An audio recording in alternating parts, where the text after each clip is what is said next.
quem é o nosso convidado, o Dr. Felipe Bernardes.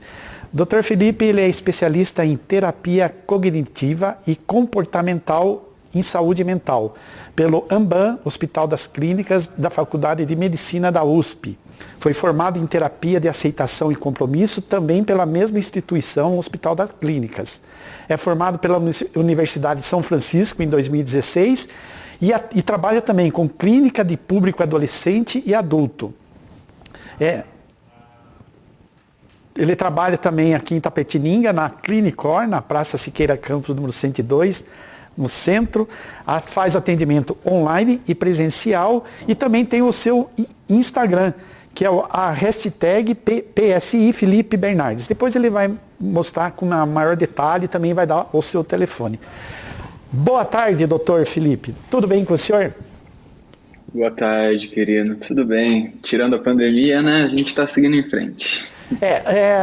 Foi bom. Eu tenho que falar uma coisa que eu tenho que me lembrar, não posso esquecer. Antes da gente entrar no ar, eu pedi a permissão para que eu pudesse chamar o doutor de você e não de senhor, porque eu acho que você deixa a gente mais à vontade para conversar. Muito obrigado pela sua presença. Doutor, vamos lá. O que é essa terapia cognitiva comportamental? A psicologia, ela se divide em algumas linhas, algumas abordagens clínicas, tá? Então a gente tem as vertentes da psicanálise, a gente tem as humanistas e a gente tem as que se desenvolveram da comportamental, como a cognitiva comportamental. Ela é uma prática que ela é a mais chata quanto à evidência científica, sabe? Tudo que ela faz, tudo que ela desenvolve é em cima de experimento. Então, existem algumas divergências e é uma linha de se trabalhar dentro do consultório clínico mesmo. É a que tem se mostrado mais eficaz no tratamento de psicopatologia em específico. Então, pessoas que têm transtornos ansiosos, depressão, essa é a linha que demonstra maior eficácia. Deixa eu fazer uma pergunta de leigo. Por que o senhor falou que é meio complicado essa área? Sim, porque a psicologia, ela tem um negocinho que é diferente de todas as outras áreas da saúde. Ela é um pezinho na área da saúde, mas também tem um pezinho nas humanas, né? E esse pezinho nas humanas é similar à filosofia, no sentido tem diversas formas de se entender o ser humano, de se posicionar diante da figura do homem. Então, por exemplo, as humanistas, que seriam linhas a rogeriana, né, que é centrada na pessoa, outras linhas, elas partem de uma filosofia existencial frente à figura do ser humano. A psicanálise, ela parte do princípio do desenvolvimento da teoria de personalidade do Freud. E as comportamentais partem de um princípio de análise de comportamento de resultado clínico. São formas distintas de se posicionar frente ao mesmo alvo. Todas com embasamento, porém com suas qualidades e defeitos, e eu não acho justo entrar nessa discussão aqui, porque é uma conversa bem polêmica. Certo. Mas dentro desse trabalho existe a questão da meditação, né? Que eu vi nos alguns trabalhos que você publicou aí, que você fala muito sobre a questão da meditação, né? Que ela é muito importante nesse momento. Aliás, é importante em todo momento, né? Mas assim, tem pessoas assim que não vão no médico, por exemplo, mas poderia aplicar na sua casa algumas formas de meditação. Como fazer isso, doutor? A meditação é fantástica, tá? Ela é um produto da continuação dos estudos da cognitivo comportamental, mas todos os psicólogos hoje em dia ou conhecem ou faz uso clínico. Os resultados são fantásticos, tanto para o tratamento quanto para a prevenção. E eu acho que esse uso preventivo que está trazendo aqui é muito importante. É aconselhado você procurar alguém que faça junto com você, mesmo que seja online, tá? Não precisa necessariamente ser um psicólogo para trabalhar com meditação, mesmo ela tendo vindo da psicologia, da saúde mental, na verdade. Mas é muito importante que você encontre um orientador, um facilitador, para você poder seguir os caminhos.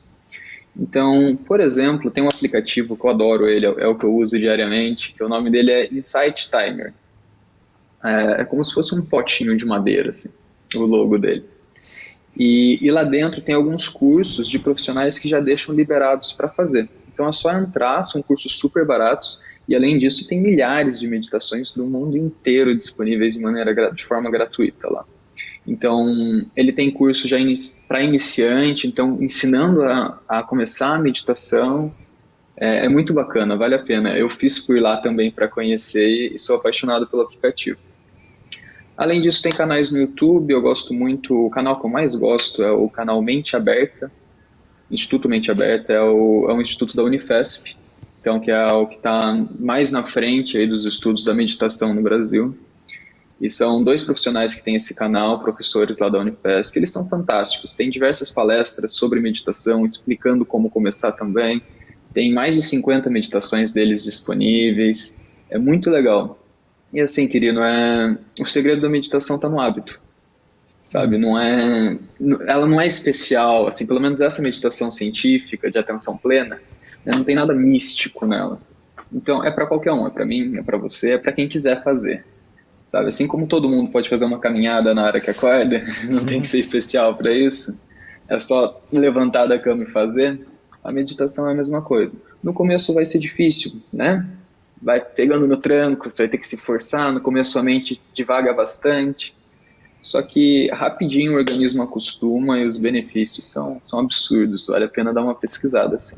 Então, como você falou, é importante, tem vários tipos de meditação, muita gente que pode orientar profissionais, né, assim, e a gente não tem como entrar em detalhes aqui, mas eu queria que você falasse o benefício que a meditação traz para a pessoa, porque não é só questão de doença, como questão de relacionamentos, né? Ou questão de algumas coisas que a própria pandemia está trazendo, né? Que a gente já vai conversar sobre isso.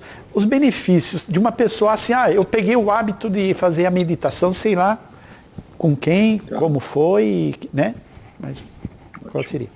A princípio, assim, os primeiros benefícios, por que a meditação virou um boom, do nada estourou no mundo, né? Antes ninguém falava de meditação e de 10 anos para cá tá todo mundo falando sobre isso.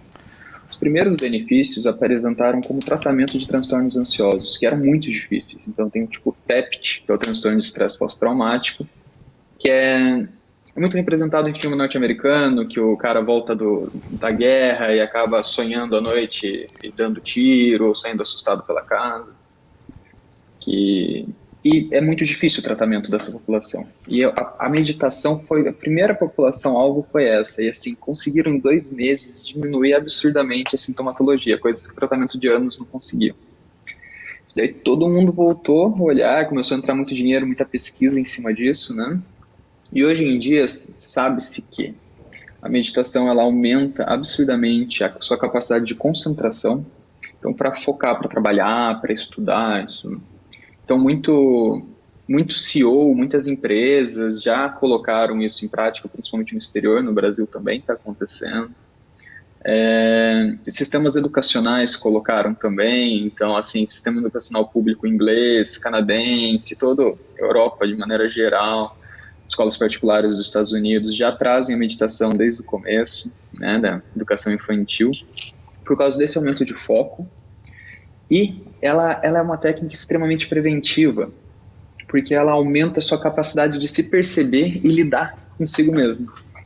Então, muitas vezes, sabe quando você faz uma coisa e se arrepende depois, age de maneira impulsiva, é tomado pela raiva ou pelo medo? Eu devia ter feito aquilo, eu não fiz? Então, a meditação ela vai te possibilitar um distanciamento maior entre a sua consciência e a sua mente. Ou seja, você vai ser capaz de perceber seu pensamento, perceber a sua emoção e não agir diretamente com ela. Você pode falar, não quero agir assim mesmo sentindo isso, sabe? Então ela te permite esse descolamento, e isso é muito útil num momento de pandemia, onde está todo mundo com medo o tempo todo, pelo menos qualquer pessoa consciente do que está acontecendo no Brasil está com medo, né? E viver em função desse medo, a gente padece. Então, é olhar esse medo, não deixar que ele controle a gente, não ter um ataque de pânico, por exemplo, mas levar em consideração o que ele está falando para a gente. Então, a gente daí age com compromisso. De maneira geral, senão eu fico 50 minutos aqui falando sobre isso, a meditação ela vai te permitir uma constância maior na sua estabilidade emocional. A ideia é você estar em paz em meio ao caos. Como sentir paz em meio ao caos? Essa é uma frase chavão, assim, da atenção plena, sabe? Estar em paz em meio ao caos. Então, eu sempre imagino alguém sentado meditando no meio da Avenida Paulista. Mas é isso. Então, eu acho que o momento que a gente está vivendo, ele é o momento certo para você começar a meditar, sabe? Não tem outro momento na vida que clame mais por uma meditação. E eu acredito também que a pessoa que pega o hábito de meditar, até a questão de desempenho mesmo na vida profissional, ou, por exemplo, o menino vai fazer uma prova numa faculdade, aquela coisa porque cria aquela ansiedade, tudo. Ou a pessoa vai fazer uma entrevista num emprego, né? É preciso ter esse autocontrole, né? Ter uma cabeça boa, né? Porque muita gente se apavora nesses momentos, né, doutor? Com certeza. Sim, sim, a meditação é muito. Eu trabalho muito com adolescente também e já ajudei vários com Enem, com vestibular, através da meditação. Então, eu já atendi casos de adolescentes que chegaram tendo pânico por questões, assim, banais no sentido normais. Ele causava uma sensação tão grande de medo que acabava exprimindo em pânico. E com o tratamento da meditação, junto com o tratamento psicológico para o pânico, claro, mas com a meditação, tá indo fazer vestibular dando risada, sabe? Sabendo que esse medo tá com ele, só que se sentindo em paz para fazer a prova. Isso vale para entrevista de emprego também, e isso vale ainda mais para você ter a constância no seu emprego. Então, muitas pessoas fazem isso para manejo de estresse, né? Que tem hora que não dá home office ainda, putz, porque você trabalha no mesmo lugar que você mora, isso é muito complicado, o estresse vai lá para cima. Então, a meditação ela te ajuda nesse manejo de estresse, é uma das formas mais eficazes, e eu me atrevo a dizer que hoje em dia é a conhecida mais eficaz de lidar com esse estresse, de você conseguir ter um alto rendimento sem sofrer diminuição na sua saúde mental. Você falou uma palavra aí, às vezes tem situações banais onde a pessoa cria ansiedade, medo, assim. Vou perguntar uma coisa, a maioria das ansiedades, medo, angústia que a gente tem, é por coisas banais?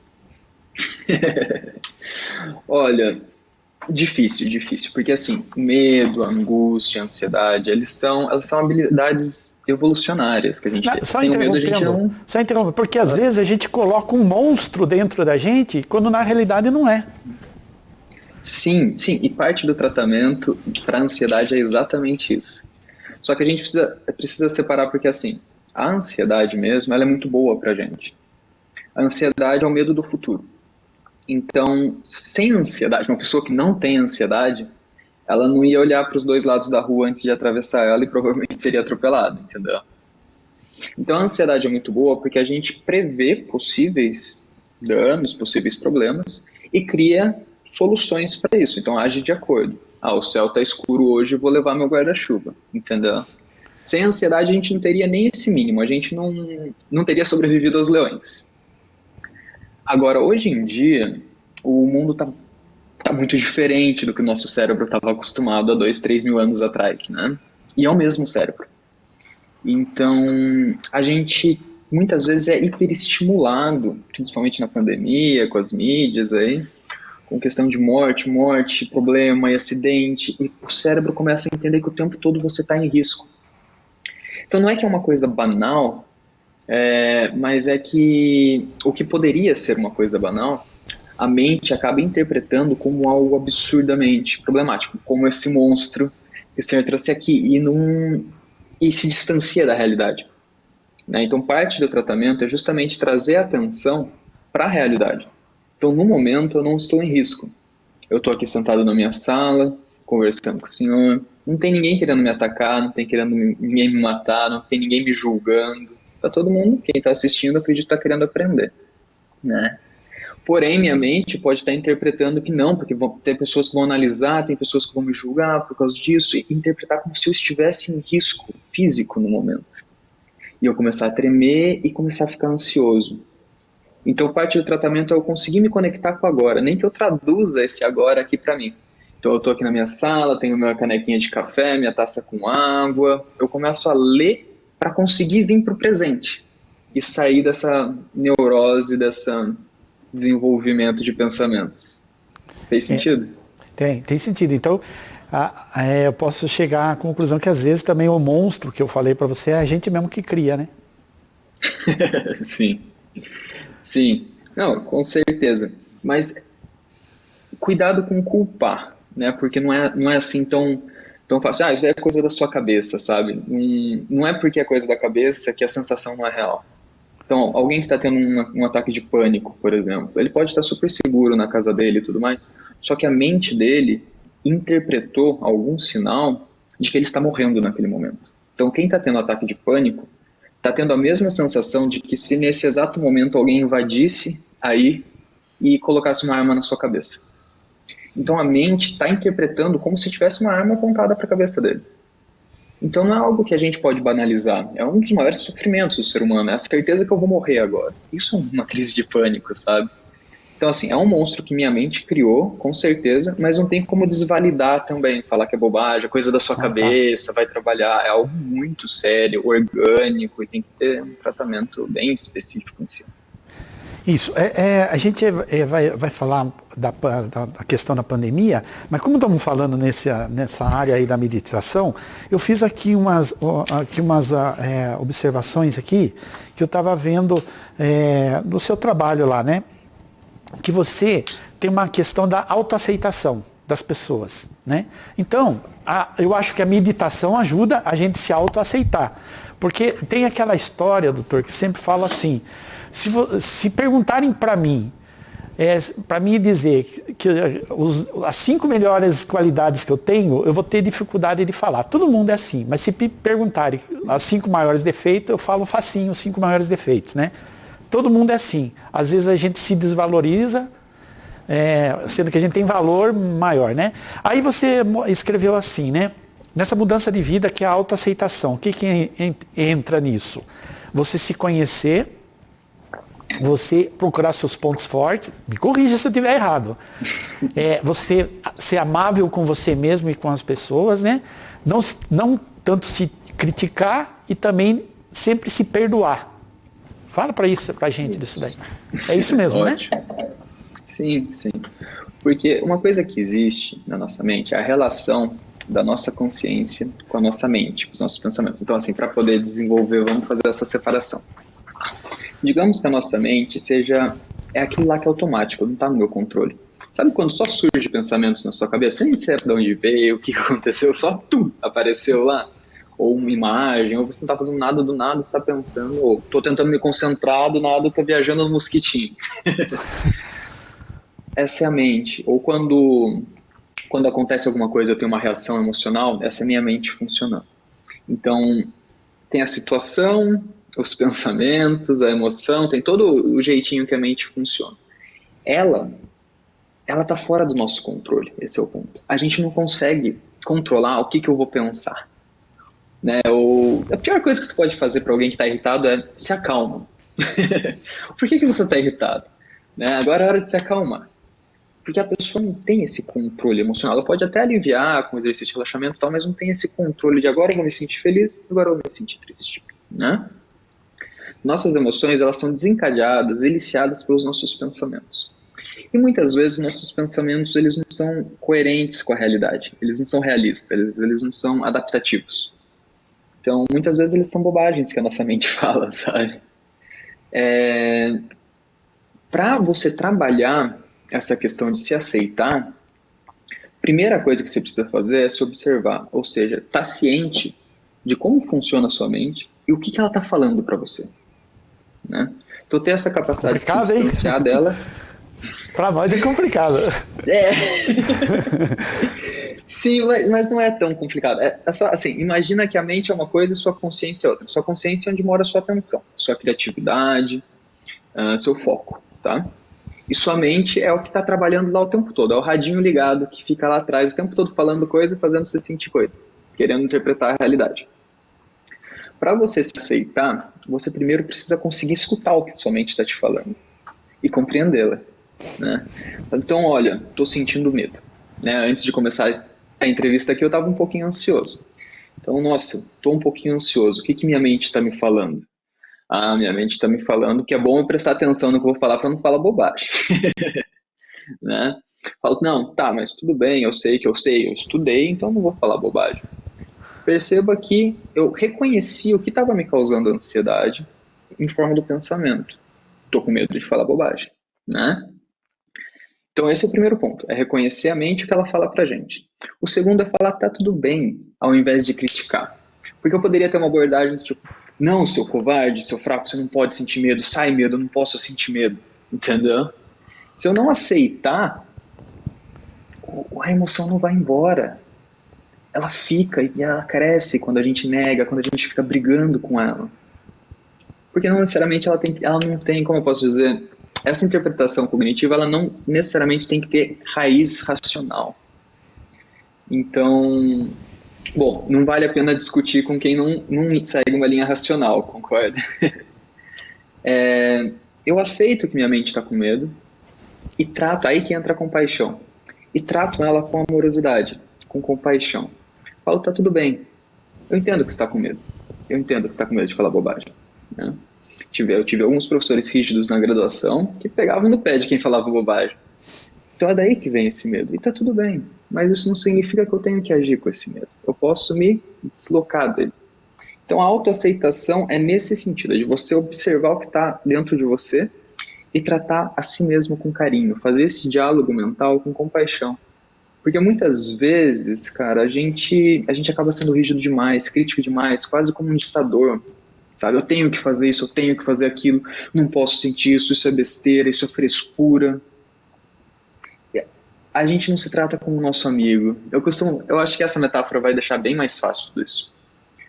Quando um amigo faz alguma coisa errada e vem choramingar, pedindo acolhimento, eu desejo o bem dele, não é? Porque eu amo ele. Então o que eu vou fazer? Eu vou acolher e tratar ele com carinho. Eu vou falar, seu idiota, eu não acredito que você fez isso de novo, não sei o que lá, viu? Nisso que dá, sabe? Eu vou acolher e depois trazer o que eu acho para tentar direcionar ele para um lugar melhor. Eu acho que todo mundo aí que tem um mínimo senso de amizade faz dessa forma, não é? A ideia é ser amigo de você mesmo. Quando você faz uma cagada, quando você faz alguma coisa errada, ao invés de você vir com 10 pedras na mão e se criticar e se chamar de burro, Felipe, seu idiota, sabe? Só, opa, peraí, o que está acontecendo? Vou me acolher, vou entender o que eu estou fazendo. Por quê? Porque eu quero o meu melhor. e ter aquela postura agressiva, autocrítica, não proporciona o meu melhor, não é a maneira mais eficaz. Aliás, proporciona mais sofrimento. Então, se eu sei, para com o meu amigo, que tratar ele bem vai ajudar ele a ser uma pessoa melhor, eu trago isso para mim mesmo. Essa segunda parte dessa metáfora facilitou as coisas? Como é que tá? Facilitou. Você falou uma outra coisa aí, que eu observei que você falou assim, dos pensamentos da gente, que nem sempre os pensamentos da gente condiz com aquilo que, sei lá, eu não entendo, você falou uma coisa mais nesse sentido, né? E eu ia até perguntar, até anotei aqui uma pergunta para fazer para você. Nós somos o que pensamos e ouvimos? A gente é reflexo do que pensa e do que ouve? Ou não? Essa pergunta é em cima. Depende. Não deveríamos. A proposta é a gente não ser nossos pensamentos. Não ser um dos nossos pensamentos. É a gente ser o que a gente acredita ser certo ser. Porém, muitas vezes, principalmente quem está em situação patológica, se torna um com os próprios pensamentos. Então a pessoa simplesmente responde o que a mente dela está produzindo como realidade. Então, a nossa mente, ela muitas vezes ela pode ser até um pouquinho bizarra.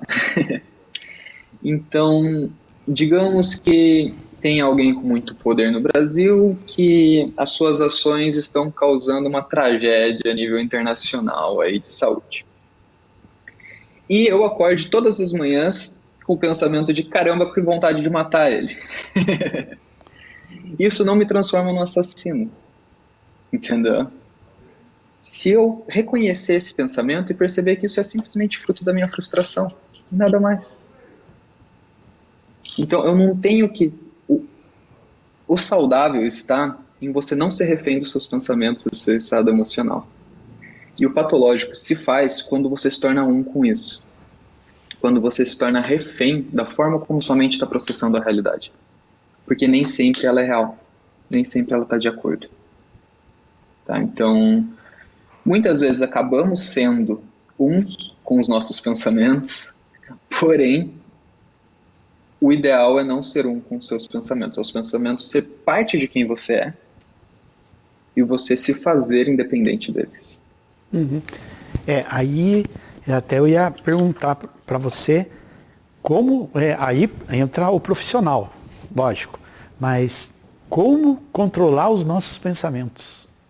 Qual técnica que nós temos? Porque, como você falou, uma pessoa, por exemplo, que tem um instinto suicida, por exemplo, como controlar isso, né? Ótimo, bem colocado. Uma pessoa que está com planejamento suicida, ela já está em um nível que ela está intrinsecamente, ela está ligada com os pensamentos dela. Ela está tendo uma visão determinista da realidade dela, simplificada. Ela só está vendo de um jeito, em um ângulo, e aquele ângulo não dá certo, então não vale viver.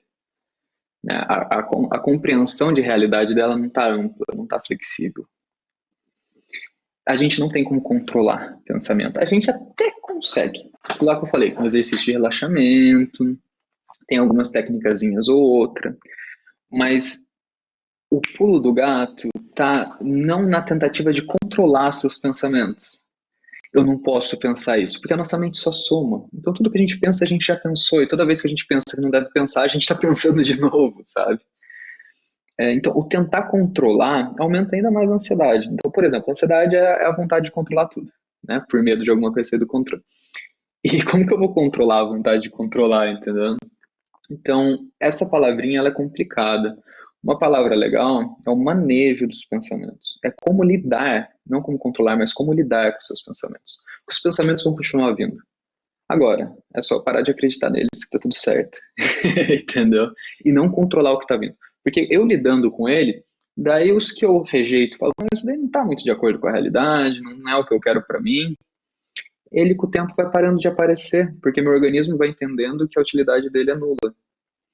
Tá? Então, assim, o treino é na lida dos pensamentos e não no controle deles.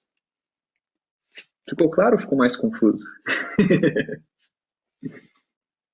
Podia repetir para a gente o nome?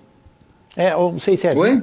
O da meditação que você falou, que você acha legal, qual que é o site? O nome do aplicativo? O aplicativo, isso. O aplicativo é Insight Timer. E o nome da rede do YouTube, que tem Instagram também, eles têm uma rede grande, lá tem várias dicas de meditação, eu recomendo começar por lá, na verdade, é o Instituto Mente Aberta, tá. Que é o pessoal da Unifesp, assim, sou apaixonado por eles, é muito bom. Legal, eu vou pedir um tempinho para você tomar uma água aí, e a gente daqui a pouco já volta a conversar mais. Está muito interessante a nossa conversa com o Dr. Felipe Bernardes. Enquanto isso, eu queria perguntar para você já conhece o Santo Cuidado? Não conhece? Santo Cuidado é uma clínica de atendimento e reabilitação domiciliar que leva o profissional de saúde até a sua casa. Dá uma olhadinha para você ver. Agora Itapetininga conta com uma clínica de atendimento, reabilitação e cuidados domiciliares. Somos a Santo Cuidado e podemos levar até o conforto de seu lar diversos serviços clínicos e procedimentos. Atendimento médico, cuidadores de idosos, enfermagem, fisioterapia, fonoaudiologia, psicologia, nutrição, entre outros profissionais. Ofereça um santo cuidado a quem você ama. Santo Cuidado. Amor em cuidado. Com o Dr. Felipe, obrigado por esperar. Só para encerrar esse tema, que eu quero entrar na questão da pandemia, e aí entra a questão da volta às aulas também, eu queria que o senhor falasse o que é resiliência. Tem a ver com o que a gente estava falando? Tem tudo a ver também. É um conceito psicológico que vem da física. A resiliência, na verdade, é a capacidade de um material de suportar pressão. Simples assim. É daí que ela vem. Então, tô com clipes aqui na minha mão, certo? Esse clipe, se eu posso colocar uma grande quantidade de pressão nele, ele vai entortando. E depois ele não quebrou. O que significa que eu posso, quando eu tiro a pressão, eu consigo consertar ele de novo. E ele fica, se eu fizer bem certo, ele fica retinho. O que significa que ele é um material, ele vem de um material de uma liga metálica resiliente. Uma liga metálica não resiliente, se eu fizesse isso, ela quebraria com a pressão e não conseguiria voltar ao normal. A psicologia tomou emprestado esse termo nesse sentido de aguentar a pressão e conseguir voltar de uma crise, por exemplo, de um momento difícil no trabalho, no relacionamento, de uma pandemia, né, de você suportar a pressão, se flexibilizar e depois voltar. Como um bambu, eu acho que o bambu é um bom símbolo de resiliência. Ele é fininho, teoricamente ele é super fraco, porém ele aguenta o vendaval que for, que ele chega a quase encostar no chão e volta. E tem muitas árvores dessa grossura que na primeira tempestade cai. Então a resiliência, ela é trabalhada assim, a meditação aumenta a resiliência, e trabalhos preventivos, hábitos saudáveis, religiosidade, tudo isso aumenta a sua resiliência, ou seja, a sua capacidade de suportar a pressão e conseguir retornar ao seu saudável. A gente pode voltar, o retorno ao saudável, mesmo que fique um pouquinho torto, que nem o clips, a gente fica forte, né, doutor? O segredo é não quebrar. O segredo é não quebrar. Então, olha, eu ainda não cheguei no assunto que nós queremos chegar, mas deixa eu perguntar uma coisa para você, que eu vi o seu trabalho também. Você trabalha com a questão da autossabotagem ao cotidiano e nas empresas. O que vem ser isso? É mais ou menos isso que... Tudo isso que nós falamos tem a ver, né? Tem, tudo isso tem a ver, que a gente conversou um monte sobre o funcionamento da nossa mente, claro, é super complexo, super confuso, mas assim, a autossabotagem é uma classe de pensamentos, é o que a nossa mente produz, que vem lá de nossas crenças. Então, digamos que eu não me imagine se eu não mereço ganhar coisas. Eu tenho essa crença disfuncional que a gente chama lá atrás. Então, quando eu era pequeno, eu tive algumas experiências na vida e eu aprendi isso, tá? Que eu não mereço, eu não sou digno de. E quando eu fico adulto, quando eu percebo que eu estou próximo de ganhar um prêmio, ou ter um sucesso financeiro no meu trabalho, ou ter uma visibilidade maior, eu acabo me sabotando e não fazendo isso. Sabe quando a gente esquece o horário, ou bebe demais no dia anterior? Putz, esqueci. Muitas vezes é esse processo de autossabotagem. Então é quando eu acabo me sabotando. Isso serve para o sucesso profissional, nos estudos, mesmo na sua estabilidade emocional, no seu bem-estar. Então eu não sou digno de ser feliz. Então eu não me permito ser feliz. Toda vez que eu estou sentindo um gostinho de felicidade, eu vou lá e eu faço questão de aprontar alguma só para ter certeza que eu não vou ser feliz. Então a gente acaba sempre preso nesse ciclo. Tá? Tem pessoas que podem realmente se afundar por conta disso, isso é perigoso, mas assim, o que a gente mais vê é coisas pequenas. Então, o exemplo mais claro disso é o aluno que chega atrasado para a prova do Enem. O cidadão sabe a hora, ele poderia ter saído com 1 hora de antecedência, porém ele decidiu sair 5 minutos antes. O que levou ele a isso? É um processo de autossabotagem, entendeu?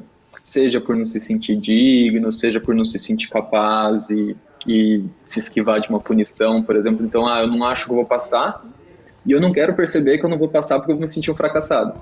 Então, eu acabo me sabotando, chegando atrasado na prova. Uhum. Entendeu? Olha, então, esse ser... pode falar. Deixa eu falar um negócio. Você está falando aí, eu já coloquei um negócio que eu gosto de contar muitas coisas que aconteceram e acontecem comigo. Eu tive muita dificuldade em tirar a carta de motorista. Quando assim, fiz vários exames, acho que deram de graça a carta para mim, né? Aí eu botei na minha cabeça que eu não era capaz de dirigir um automóvel. Olha. Só depois de muito tempo mesmo, acho que depois de uns 10 anos é que fui, através de um amigo que foi com paciência, né? E eu tirei esse bloqueio dentro da minha cabeça. Quer dizer, eu estava me auto-sabotando. Sim. Bom, existe a possibilidade de, devido a essa associação que sua mente fez, já que eu tive dificuldade de tirar carta, significa que eu não sou capaz de dirigir. Sua mente fez essa associação rígida, né? E talvez proveniente disso, algumas das suas ações no trânsito eram prejudiciais à sua habilidade de dirigir no começo, né? Então, por exemplo, quanto mais você dirige, melhor você dirige, correto? E a tendência é, não, tal pessoa dirige, hoje eu vou de táxi, hoje eu vou fazer uma caminhada e fugir o máximo possível. E acabava não aprendendo a dirigir, porque pegava pouco e alimentando essa regra rígida, né? Então, e parabéns pela coragem de ter, porque isso é um medo. E você superou esse medo com esse amigo que teve paciência, e toda vez que você levantou e colocou a mão no volante, você falou não para sua mente. Sua mente estava gritando que você não era capaz, que aquilo não ia dar certo. E mesmo assim, você se distanciou dela e agiu, e foi lá e dirigiu, e aprendeu a dirigir. Então, essa ação que é o saudável, é você agir independente da sua mente. A sua mente, muitas vezes, ela funciona de um jeito não necessariamente de acordo com o seu desenvolvimento, com o seu bem-estar. Então, sim, a autossabotagem pode estar aí no meio, sim. E é uma coisa assim, às vezes, pequena, corriqueira da vida da gente, como é que faz uma enorme diferença no dia a dia, né? Nossa. E isso vários casos, de outros casos bem, né? Que a gente nem imagina aí, que você deve passar por... E não é besteira, não é coisa pequena, porque quando nossa mente traça essas associações, perceba, isso está fora do nosso controle. E depois que é traçada essa associação, a gente tem que lidar com ela. E para lidar com ela não é besteira. Você precisou de coragem, de gana para dirigir, sabe? Não pode menosprezar isso. Para alguns pode ser besteira, porque a mente nunca criou essa associação. Mas no seu caso, sua mente criou. E você precisou de coragem para superar. É isso que precisa entender. Esse julgar o sofrimento do outro é muito perigoso. A gente normalmente não é capaz de julgar o sofrimento de ninguém, sabe? Falar que é muito ou é pouco, não... tá longe de ser bobagem. Precisa levar a sério, porque é algo sério. Né? Então vamos falar uma coisa séria agora, que é a questão da pandemia. Você já abordou vários casos aí, mas assim, eu queria que você falasse, primeiro vamos falar da coisa chata, né? A gente vê muito crescimento assim de vários problemas, angústia, ansiedade, depressão, a própria violência, né? A gente vê aí a violência doméstica que está acontecendo com mulheres, com crianças, enfim, o estresse, a questão do suicídio, né? Dá uma abordagem geral sobre isso daí pra gente. Depois vamos falar das coisas boas. Eu vou pedir para você falar. Claro. Deixa eu ver por onde eu começo. Acho que tem 2 pontos muito importantes para traçar aqui, querido. Que é o primeiro, 3, levando em consideração o Brasil. A gente não teve um posicionamento geral, congruente das autoridades do nosso país, inclusive de saúde. Então a gente ficou meio que igual barata tonta. Cada um falava uma coisa diferente e era muito difícil, ainda é muito difícil distinguir. Eu, que sou profissional da saúde, tenho dificuldade de ir atrás, ver uma entrevista, ver outra, para saber o que é real e o que não é. Imagina pessoas leigas, pessoas que estão acostumadas a apenas pegar digeridozinho ali do jornal. É muito assustador. Então, a gente tem esse clima de incerteza, ele é extremamente ansiogênico. Eu não sei o que está acontecendo, eu não sei o que eu posso fazer, entendeu? Então, isso por si só já, quem tinha gatilho ali para desenvolver transtorno, quem já tinha uma predisposição, já foi uma grande chance de estar desenvolvendo em cima. O segundo ponto, além dessa inconstância, o medo. Né? Muita gente está morrendo. Muita gente que a gente conhece está morrendo. Isso é muito triste e, ao mesmo tempo, isso é muito, muito assustador. porque isso pode vir para minha família, isso pode vir para as pessoas que eu amo também, né? Isso pode ter acontecido com alguém que eu amo. Hoje em dia, com as variantes ainda, isso desencadeia um estado mental de luta e fuga, de medo. A gente está num momento de sobrevivência, né? Então, isso é um a mais para desencadear aí diversos processos patológicos. E, por fim, o isolamento, né, que vem na tentativa de salvar a pessoa do contágio. Porém, você já está num ambiente extremamente tóxico, né, no sentido de ansiogênico, estressante, angustiante, e ainda por cima você está preso na sua casa. Então, o que era uma relação que eu via a pessoa 2, 3 horas por dia no máximo, se torna 24 horas, né? Em ambientes, muitas vezes, que não são maiores do que 100 metros quadrados. Então, como muitos meus hábitos, eu ia para academia, eu fazia caminhada todo dia, eu saía com meus amigos todo fim de semana, eu ia jogar minha bola, eu ia fazer não sei o que lá, acabou. Todos os meus alívios acabaram. Então, isso deixa qualquer um maluco, né, a longo prazo. Se você não consegue desenvolver alguns hábitos saudáveis, que eu acho que é o que a gente vai conversar em seguida, na tentativa de prevenir esse adoecimento, você está praticamente fadado a ele, né? Se você não se permite se adaptar a essa nova realidade, você vai bater com a cabeça na parede. Hoje em dia, quem não consegue, quem não se adaptou às redes sociais, ao WhatsApp, que seja, está falando com quem? A população que mais está sofrendo é a idosa, porque o contato com a tecnologia é muito difícil e são os que mais têm que se isolar, né? Então, tá complicado, assim, isso já saiu, a Organização Mundial da Saúde já fala que da próxima pandemia vai ser a de saúde mental, por conta da quantidade de transtornos que isso desencadeou. E tem um agravante a mais. Além desses 3 fatores que já são indescritíveis, né? A gente nunca vivenciou isso, pelo menos não com a consciência que temos hoje. Ainda tem o fator de que o vírus em si, ele pode interagir com o nosso cérebro e alterar funcionamento cognitivo, e inclusive, mesmo quem não tinha tendência, desencadear psicopatologias, como depressão e ansiedade. Então, uma pessoa que, teoricamente, nunca ia ter problema, ou poucos problemas com sua saúde mental, depois de adquirir o Covid, ela pode ter como sequela um transtorno mental. Olha que beleza. Então, assim, tá um cenário bem, bem complexo, bem complicado, tá?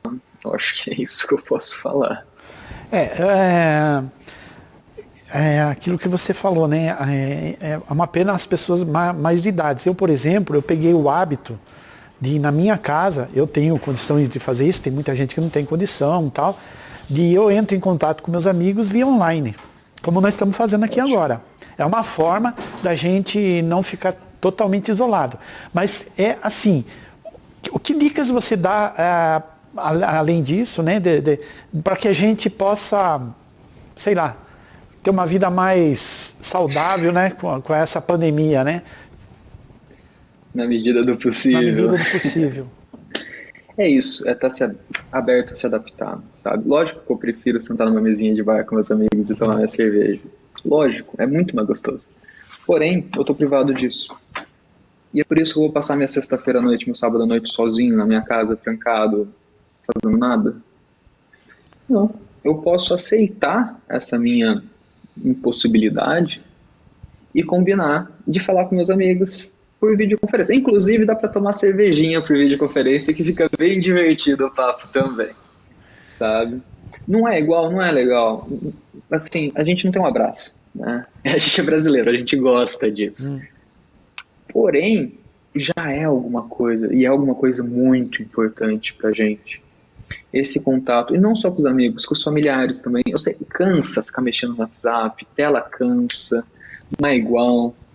Mas a dica é vencer esse cansaço, vencer essa preguiça e mandar oi, tudo bom, bom dia, como é que tá hoje, e conversar, escutar o sofrimento do amigo e se abrir para ele também. Eu sei que muita gente tem dificuldade de se abrir emocionalmente, falar, putz, cara, hoje eu não tô bem, tá acontecendo isso. não é muito da nossa cultura, né? A gente sempre responde, tá tudo bem, não precisa se preocupar. Mas no momento, nem todo mundo tá tudo bem e a gente precisa desse apoio, é muito importante. Além de manter essa rede de apoio social, tá? Que assim pode ter certeza, é o mais importante de tudo para manter a sua saúde mental.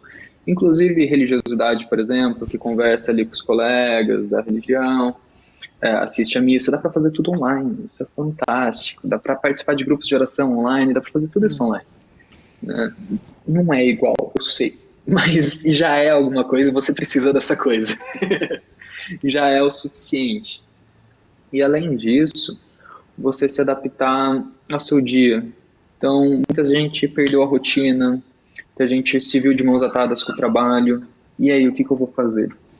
A dica é se reinventar. Cara, acorda e aprende a fazer meditação. Se propõe a fazer pelo menos uma abdominal, uma flexão por dia depois que acordou. Se deu vontade de fazer mais, faz. Só que se coloca o desafio de pelo menos uma por dia. Sabe?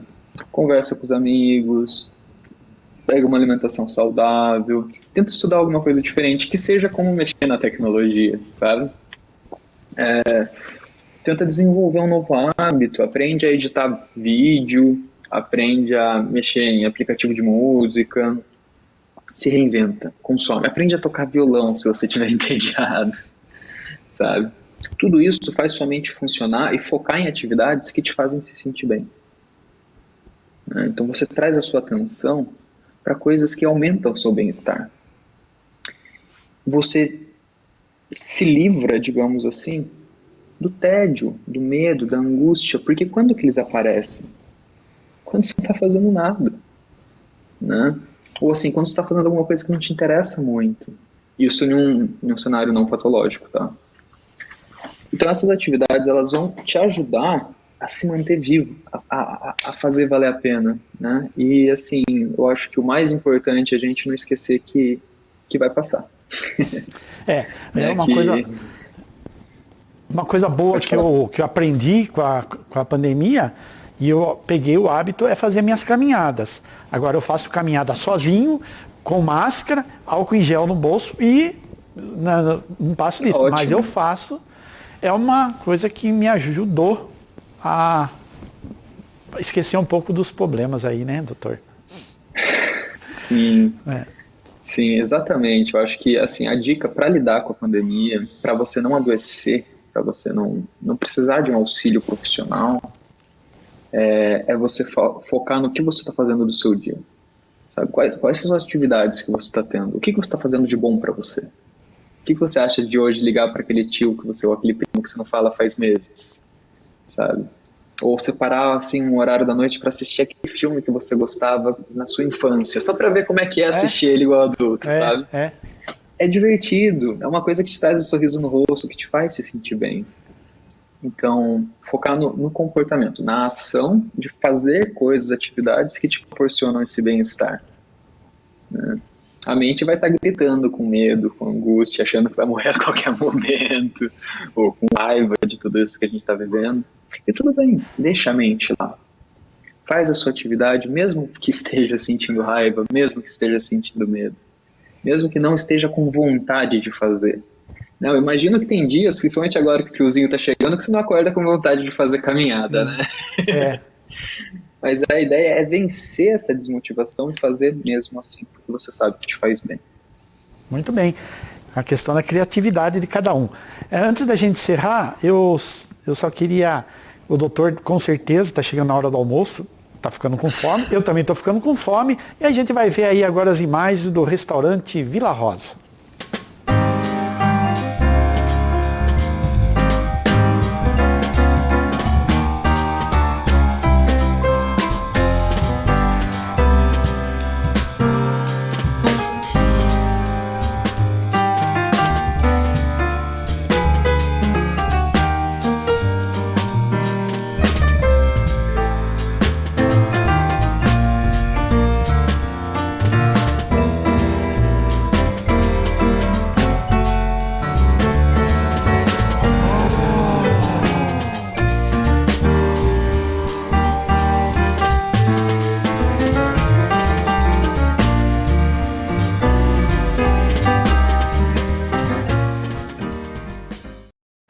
Doutor, bem rapidinho, eu queria que você falasse a respeito da vacinação.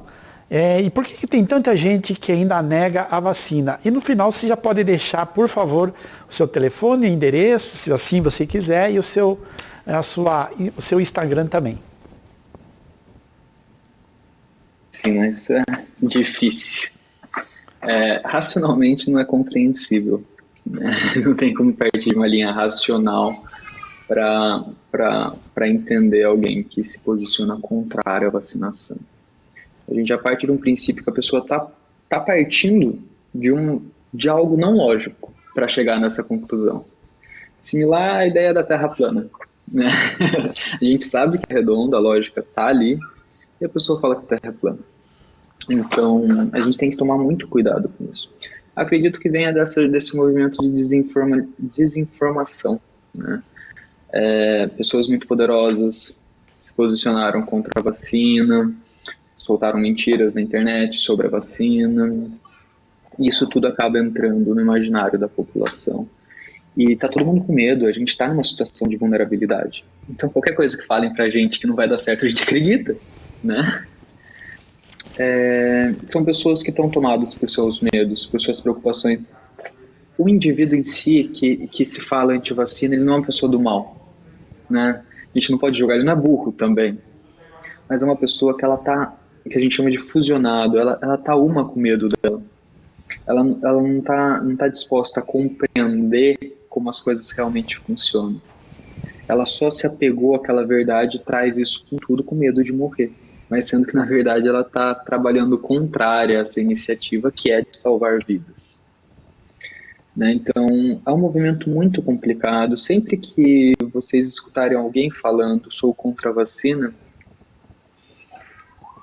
para escutar, sem ódio, sem falar você está errado, ou essa pessoa está querendo ser escutada. E talvez só de você escutar o que ela tem para te falar, isso já alivia um pouquinho o medo dela e permite ela olhar em direção à racionalidade, em direção à vacina, ou pelo menos levar em consideração a sua fala. Não, tudo bem, eu entendo o que você está me falando, eu entendo que está difícil, está todo mundo com medo. Mas assim, será que, né, não tem a possibilidade da vacina ser uma boa ideia? Né? Será que os cientistas do mundo inteiro não estão certos? Será que o pessoal do HC, o pessoal do Instituto Butantan, os melhores médicos do nosso país não podem estar certos? É difícil, mas tenta ser da maneira mais compreensiva, mais paciente possível, porque é muito importante que o máximo de pessoas tomem vacina para a gente conseguir fazer aquela imunidade de massa. E quanto menos pessoa tomar, mais difícil vai ficar, porque o vírus continua circulando daí. E continua mutando e não há vacina que vença. Então, acho que a gente tem que ter paciência com essas pessoas e acolhê-las e orientar da melhor maneira possível elas na direção. Eu lembro que um professor meu falava que o aluno era uma pessoa sem luz, né? E que o professor era para levar a luz ao aluno, né? Então, é uma pessoa, o conhecimento sendo metáfora da luz. Então, é uma pessoa que está nas trevas nesse sentido. Ela tá precisando de alguém que puxe ela para a luz. Eu acho que é muito importante a gente ter esse movimento de compreender as trevas dela, compreender onde ela está e trazê-la para a luz, ou levar a luz até ela. Assim que a gente... É todo mundo junto que a gente vai conseguir vencer, não tem o que fazer, né? Então, se eu tenho o telefone, tem o Instagram, por favor? Sim, o meu consultório acho mais fácil falar, onde é a Clinicória, na frente do hospital ali, na frente da Praça Siqueira Campos, número 102, fácil de achar. E me achem no Instagram, é o @psifelipe_bernardes, tá? Não tem muito segredo. Me acha lá, toda semana eu estou postando um vídeo, postagens a respeito de saúde mental, a respeito de hábitos que a gente pode estar desenvolvendo. Hoje foi 50 minutinhos, ficou tudo meio apertado, ficou difícil. Mas assim, lá eu posso estar trabalhando com mais calma, cada postagem é uma temática diferente. Eu acho que você vai gostar, me procura lá. Legal. Muito obrigado, viu? Foi muito bom a sua entrevista aí. E esperamos aí mais vezes aí a gente conversar. Um abraço, viu? Prazer todo meu, eu que agradeço. Tá.